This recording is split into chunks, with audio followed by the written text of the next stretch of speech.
Assalamualaikum warahmatullahi wabarakatuh. Selamat pagi Bapak Ibu penilai dalam sertifikasi dosen gelombang 1 tahun 2025. Perkenalkan, nama saya Siskawati Yahya dengan NIDN 0913048905, salah satu dosen pada program studi S1 Administrasi Bisnis Fakultas Ekonomi dan Bisnis Universitas Bina Mandiri Gorontalo. Video ini dibuat untuk melengkapi persyaratan dalam pengajuan sertifikasi dosen gelombang 1 tahun 2025, yaitu pernyataan diri dosen dalam unjuk kerja Tridharma Perguruan Tinggi PDD UKTPT dalam bidang pengajaran. Pada kesempatan ini, mata kuliah yang akan saya ambil sebagai contoh dalam video pembelajaran adalah mata kuliah inti pada program studi S1 Administrasi Bisnis Fakultas Ekonomi dan Bisnis Universitas Bina Mandiri Gorontalo yang terdiri dari 3 SKS. Mata kuliah ini disampaikan dengan metode penyampaian materi, interaksi, dan penilaian dalam proses pembelajaran yang ada di kelas. Deskripsi mata kuliah pengantar administrasi ini merupakan mata kuliah yang dirancang untuk memberikan pemahaman dasar tentang disiplin ilmu administrasi kepada mahasiswa program studi S1 Administrasi Bisnis. Mata kuliah ini disampaikan dengan metode penyampaian materi, interaksi, dan penilaian dalam proses pembelajaran yang ada di kelas. Deskripsi mata kuliah pengantar administrasi ini merupakan mata kuliah yang dirancang untuk memberikan pemahaman dasar tentang disiplin ilmu administrasi kepada mahasiswa program studi S1 Administrasi Bisnis. Mata kuliah ini membekali mahasiswa dengan pengetahuan dan konsep-konsep inti yang berkaitan dengan administrasi dan konteks berbagai jenis organisasi, baik sektor publik maupun swasta.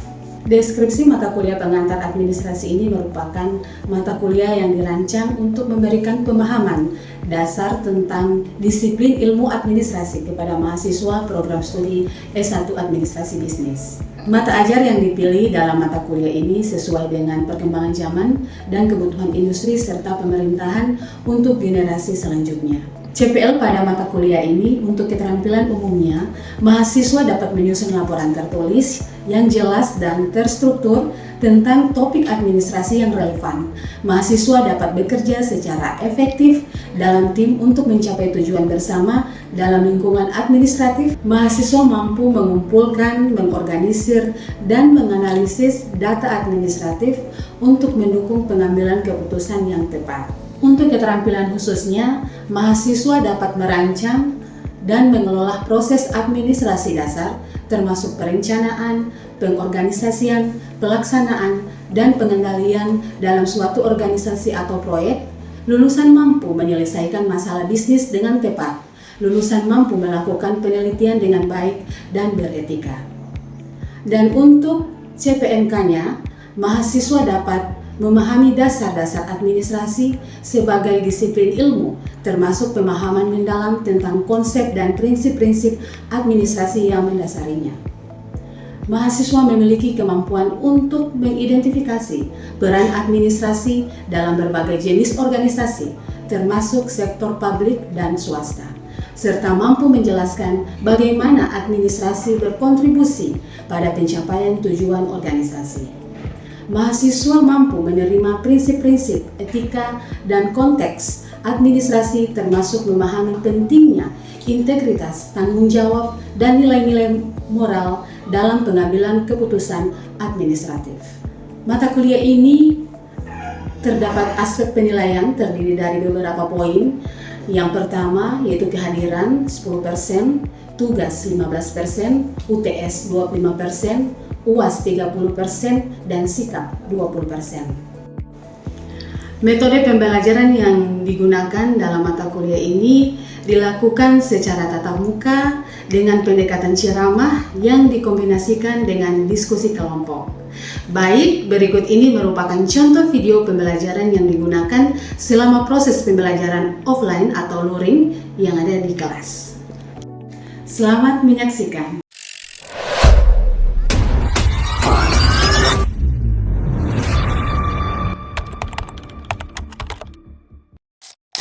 Assalamualaikum warahmatullahi wabarakatuh. Waalaikumsalam.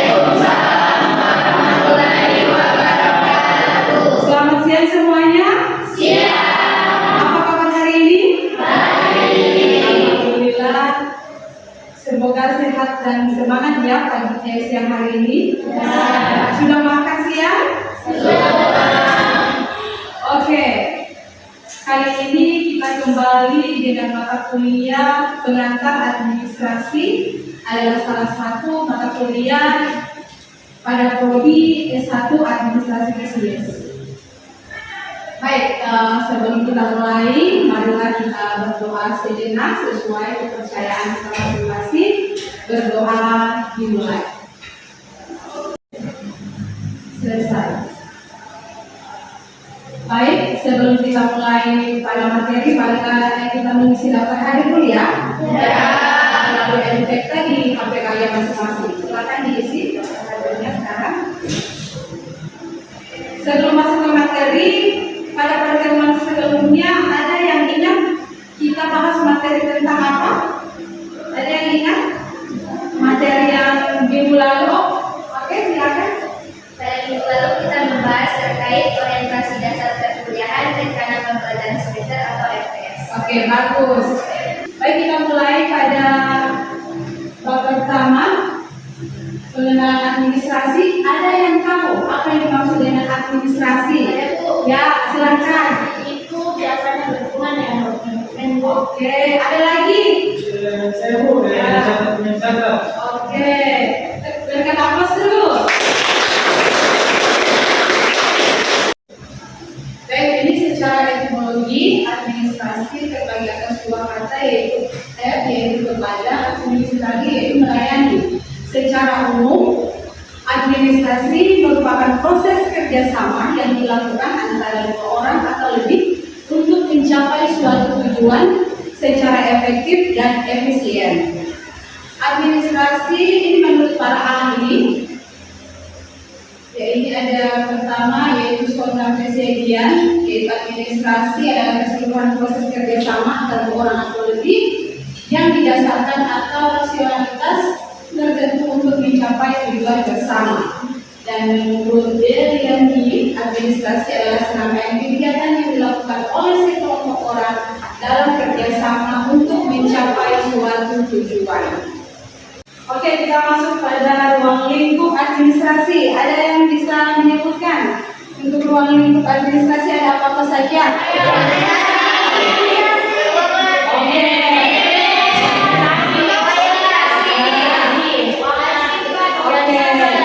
Yang termasuk dari ruang lingkup administrasi pertama itu organisasi. Organisasi itu merupakan wadah atau tempat administrasi yang dijalankan sesuai fungsi dan tugas tujuan organisasi tersebut. Baru yang kedua ada manajemen. Manajemen itu adalah seni dalam mengatur sumber daya manusia dan sumber daya lainnya untuk mencapai tujuan tertentu. Dan yang ketiga ada komunikasi, yaitu proses pertukaran informasi, ide atau pesan baik secara verbal maupun non-verbal antara individu atau kelompok dalam suatu organisasi untuk mencapai tujuan. Dan yang keempat ada keuangan, merujuk pada pengelolaan sumber daya uang yang digunakan untuk mencapai tujuan organisasi, baik itu perusahaan, lembaga atau pemerintah. Dan yang terakhir itu ada kearsipan dan dokumentasi, kegiatan pengelolaan arsip dokumen baik yang dibuat maupun diterima dengan tujuan untuk mempermudah penemuan tempat jika diperlukan. Oke, kita masuk pada fungsi administrasi. Fungsi administrasi ini ada 5. Siapa yang bisa menyebutkan? Ada apa? Ya, perencanaan atau planning. Lalu yang kedua? Pengorganisasian. Oke, pengorganisasian atau organizing. Lalu ada pengarahan, direktif, pengkoordinasian, koordinatif, dan pengawasan itu adalah controlling. Jadi perencanaan atau planning adalah salah satu kegiatan yang sangat menentu suatu aktivitas administrasi. Dan yang kedua pengorganisasian atau organizing adalah proses pembagian kerja ke dalam tugas-tugas yang kecil, mengembangkan tugas-tugas itu kepada orang-orang yang sesuai dengan kemampuannya. Dan pengarahan atau direktif adalah proses pembinaan, mengarahkan dan memotivasi individu atau kelompok dalam organisasi untuk mencapai tujuan yang ditetapkan. dan keorganisasian atau coordinating, yaitu proses penyelarasan atau menyatukan dan mengintegrasikan berbagai kegiatan, sumber daya dan individu di dalam suatu organisasi. Dan terakhir pengawasan atau controlling itu adalah pemantauan atau penilaian dan perbaikan terhadap pelaksanaan kegiatan atau memastikan kesesuaian dan tujuan dan peraturan yang berlaku. Baik, kita masuk pada prinsip administrasi, yaitu terdiri dari 6, yaitu efisiensi, efektivitas, koordinasi, integrasi, delegasi, dan disiplin. Baik, sekarang kita masuk pada jenis-jenis administrasi, yaitu administrasi pendidikan, administrasi keuangan, administrasi perkantoran, administrasi publik, ada administrasi kesehatan, dan administrasi niaga atau bisnis. Administrasi pendidikan yaitu misalkan itu di sekolah. Di sekolah itu ada pengelolaan dokumentasi atau arsip, pengelolaan data siswa dan guru, dan penyusunan laporan keuangan. Dan juga ada administrasi keuangan, contohnya di kampus itu penentuan transaksi keuangan, menyusun anggaran pengelolaan kas, hingga menentukan laporan keuangan. Dan administrasi publik itu contohnya di kantor, seperti pengelolaan surat menyurat, menerima dan mendistribusi dan mengarsip surat. Masuk pada administrasi perkantoran, yaitu contohnya di kantor itu adalah pengelolaan surat masuk dan keluar, menerima, mendistribusi dan mengarsip surat. Terus ada administrasi publik, contohnya itu seperti pengurusan KTP, KK, akta kelahiran, hingga sampai pelayanan kesehatan. Dan juga administrasi kesehatan, contohnya seperti pengelolaan rekam medis, sistem informasi kesehatan, dan aplikasi kesehatan mobile. Dan terakhir kita ada administrasi niaga atau bisnis, itu contohnya seperti administrasi ekspor dan impor, ada administrasi pemasaran dan perhotelan. Kira-kira kita di sini termasuk di dalam administrasi apa? Niaga. Kita termasuk dalam administrasi niaga atau bisnis ya? Ya. Baik, sekarang kita masuk pada pentingnya administrasi. Ada yang tahu kenapa administrasi itu penting? Ada? Ya. Oke, silakan. Karena dapat menyusun kegiatan secara sistematis. Oke. Ada lagi? Meningkatkan koordinasi dan komunikasi. Oke. Ada yang lain? Oke, apa? Iya. Ada lagi? Menjadikan evaluasi kinerja organisasi. Oke, pentingnya administrasi itu sudah benar apa yang kalian sampaikan, yaitu menyusun kegiatan secara sistematis, yang kedua meningkatkan koordinasi dan komunikasi, mempermudah pengambilan keputusan, menjadi dasar evaluasi kinerja organisasi, dan terakhir mendukung pencapaian tujuan suatu organisasi. Baik, selanjutnya saya akan bagi 3 kelompok, dan setiap kelompok akan diberikan 1 studi kasus yang akan dibahas. Oke, dari nomor pertama 1, 2, 3, 1, 2, 3, 1, 2, 3, 1, 2, 3, 1, 2, 3, 1, 2. Jadi yang kelompok 1 yang nomor 1 semua, kelompok 2 yang nomor 2 semua, kelompok 3 yang nomor 3 semua. Oke, silakan. Baik. Oke, baik, saya akan bagi untuk kelompok 1 studi kasusnya keterlambatan layanan dengan kecamatan. Silakan ditulis. Kelompok 2 pengelolaan arsip instansi, dan kelompok 3 itu mengurangi koordinasi antar seksi. Oke, silakan ibu kasih waktu 5 menit. Dan terima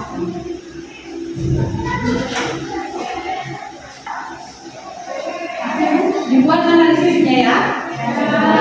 Studi kasus ini.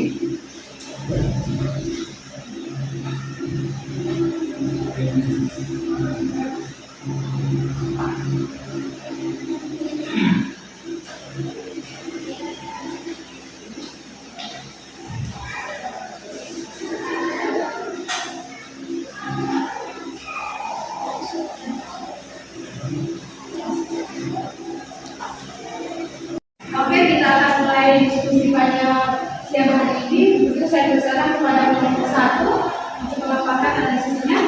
Mengenai keterlambatan layanan di kantor cabang. Oke, silakan. Baik, terima kasih Ibu. Signifikan dan mengenai studi kasus keterlambatan layanan di kantor kecamatan. Ini ada beberapa. Yang pertama, jumlah pegawai kurang, banyaknya kantor kecamatan, kekurangan pegawai. Dan yang kedua, ketersediaan pegawai terbatas. Dan yang pegawai banyak yang menggunakan komputer. Yang ketiga, sarana-prasarana kurangnya memadai komputer sehingga terjadinya internet sering bermasalah. Yang keempat, kemiskinan pegawai tetap. Pegawai terkadang terlambat atau kurang sebelum waktu pelayanan dan molor. Nah, sekian dari kelompok 1. Terima kasih. Oke, kita berikan aplaus. Baik, terima kasih atas kesempatan yang telah diberikan kepada kelompok kami. Saya akan menjelaskan tentang studi kasus kurangnya koordinasi antar seksi. Kurangnya koordinasi antar seksi dalam sebuah organisasi seringkali disebabkan oleh adanya kecenderungan setiap bagian bekerja secara terpisah atau silo organisasi. Minimnya mekanisme koordinasi yang efektif serta perbedaan visi dan misi, kepentingan masing-masing seksi yang membuat setiap bagian lebih fokus pada tujuan sendiri tanpa ada tujuan yang jelas. Selain itu, lemahnya kepemimpinan, kurangnya komunikasi yang efektif, dan tidak jelasnya pembagian wewenang dan tanggung jawab turut memperburuk situasi, sehingga sering terjadi kesalahpahaman, konflik internal dan program yang dijalankan tidak optimal, atau bahkan saling bertabrakan antara satu seksi dengan seksi lainnya. Baik, itu saja presentasi dari kami. Mohon maaf apabila tidak ada kekurangan. Oke, berikan aplaus untuk kelompok 3. Oke, berdasarkan analisa bagi masing-masing kelompok, apa ada pertanyaan? Ada pertanyaan? Oke, kelompok 2 sampai pertanyaan kelompok 1. Pertanyaannya, kira-kira apa solusi dari peraturan pegawai yang terbatas? Oke, solusi. Kita ambil peraturan dengan pegawai yang terbatas. Baik, masih ada pertanyaan lagi? Oke, dari kelompok 1, silakan. Baik, saya dari kelompok 1 ingin bertanya kepada kelompok 3. Bunyi pertanyaannya, apa faktor utama yang menyebabkan kurangnya koordinasi antar seksi? Terima kasih. Oke, sekarang untuk pertanyaan dari kelompok 2 tadi ya, silakan dijawab untuk kelompok 1. Oke, silakan. Baik, terima kasih. Saya akan menjawab pertanyaan dari kelompok 2.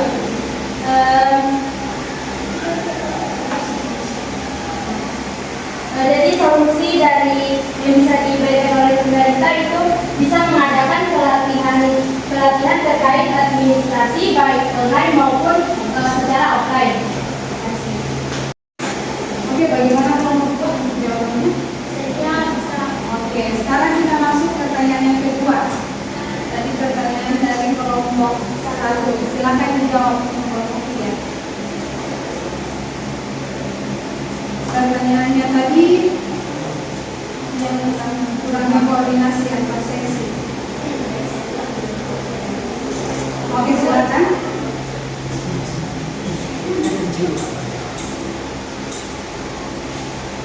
Silakan dijawab. Baik, saya akan menjawab pertanyaan dari kelompok 1. Bunyi jawabannya, faktor utamanya adalah adanya silos organisasi di mana setiap seksi bekerja secara terpisah, kurangnya mekanisme koordinasi yang efektif, perbedaan visi dan misi, serta lemahnya kepemimpinan yang tidak mampu mendorong kerjasama antar bagian. Bagaimana untuk kelompok 1? Baik, berikan aplaus kepada semua kelompok yang Oke, kesimpulannya administrasi itu merupakan inti dari proses kerjasama dalam organisasi, memiliki peran penting dalam mendukung fungsi manajemen, dan menerapkan administrasi yang baik akan meningkatkan produktivitas dan efisiensi organisasi. Oke, karena waktu kita sudah habis pada siang hari ini, marilah pertemuan ini kita tutup. Terima kasih. Wabillahi taufiq wal hidayah. Wassalamualaikum warahmatullahi wabarakatuh.